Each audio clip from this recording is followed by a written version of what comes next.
Darwin का नज़रिया इर्तिका क्यों दुरुस्त है? पिछले चंद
नशोनुमा पा चुका होता है जितना कि बंदर का दिमाग जवानी में होता है। इसीलिए हैवानों और इंसानों की ज़हनी और जज्बाती खुसूसियात एक जैसी पाई जाती हैं। डार्विन ने साबित किया कि इंसानों की तरह जानवर भी खुश होते हैं और एक दूसरे से खेलते और शरारत करते हैं। खुशी की खसूसियात के साथ साथ जानवर गम का इजहार भी करते हैं और जब इंसानों की तरह खौफज़दा होते हैं तो इनके दिल ज़ोर ज़ोर से धड़कने लगते हैं। और उनके बाल खड़े हो जाते हैं। अगर जानवरों का कोई करीबी रिश्तेदार फोत हो जाए तो वो दुखी भी होते हैं। जब बंदरों के बच्चे यतीम हो जाते हैं तो उन्हें दूसरे बंदर पालते हैं। जानवर इंसानों की तरह मोहब्बत भी करते हैं। कुत्ते अपने मालिक के बहुत वफादार होते हैं। जानवरों को हुस्न का भी एहसास होता है। मोरनी का रक्स उसकी आला मिसाल है। डार्विन का कहना था कि जो चीज़ इर्तिका के हवाले से इंसानों को बाकी जानवरों से मुमताज़ करती है वो उसके अल्फाज और ज़ुबान यानी कि वर्ड्स और लैंग्वेज हैं। ज़ुबान की वजह से इंसानों ने शायरी और अदब, साइंस और टेक्नोलॉजी, नफ्सियात और समाजियात को तख्लीक किया और कल्चर और तहज़ीब को फ़रोग़ दिया। डार्विन के नज़रिए को 20वीं सदी के एक माहिर हयातियात रिचर्ड डॉकिंस ने अपनी तहकीक से आगे बढ़ाया। इसने अपनी किताब द इंसेस्टर्स टेल में ये साबित किया है कि अगर हम इंसानों के क्रोमोसोम्स और जीन्स और डीएनए का जानवरों, परिंदों और मछलियों के क्रोमोसोम्स, जीन्स और डीएनए से मुकाबला करें तो ये साबित कर सकते हैं कि इन सब के आबा व अजदाद एक जैसे थे। स्टीवन हॉकिंग और दीगर माहिर फ़ल्कियात की तहकीक ने हमें बताया है कि हमारी गैलेक्सी की उम्र तकरीबन 13.7 बिलियन साल है। ज़मीन की उम्र 4.5 बिलियन साल और ज़मीन पर ज़िंदगी की उम्र तकरीबन 4 बिलियन साल है। माहिरीन ने यह साबित किया है कि ज़मीन पर ज़िंदगी की इब्तिदा समंदर की गहराइयों से हुई।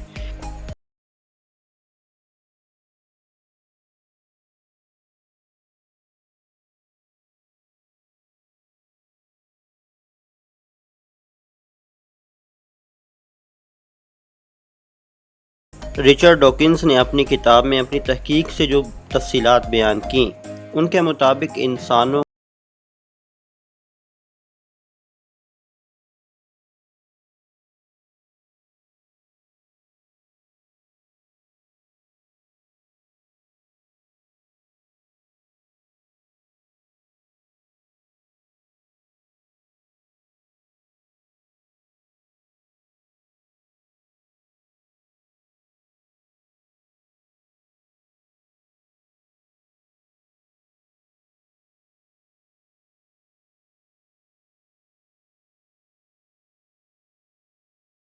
ये फंगस और अमीबा से रिश्ता 600 से 800 मिलियन साल पहले बनता है। जदीद साइंस की तहकीक में चट्टानों में छुपे फॉसिल्स ने बहुत मदद की है। इन फॉसिल्स में वो राज पाए गए हैं जो साइंसदानों की तहकीक के लिए अहम थे। डार्विन के नज़रिए इर्तिका और नेचुरल सिलेक्शन के मुताबिक जो जी हयात सख्त हालात का सामना कर सके वो ज़िंदा रहे, जो मुकाबला ना कर सके वो निस्तो नाबूद हो गए। इंसानों के खुलियों में जो डीएनए होते हैं और वो नस्ल दर नस्ल आगे बढ़ते हैं। इन पर यूरोप के साइंसदान ब्रायन साइक्स ने काफ़ी तहकीक की। जब इसकी किताब 7 डॉटर्स ऑफ ईव छपी तो सारी दुनिया ने अपने आबा व अजदाद और अपना शजा नस्ब जानने के लिए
मैं उन्हें मंदरजा झैल 3 किताबों को पढ़ने का मशवरा देता हूँ।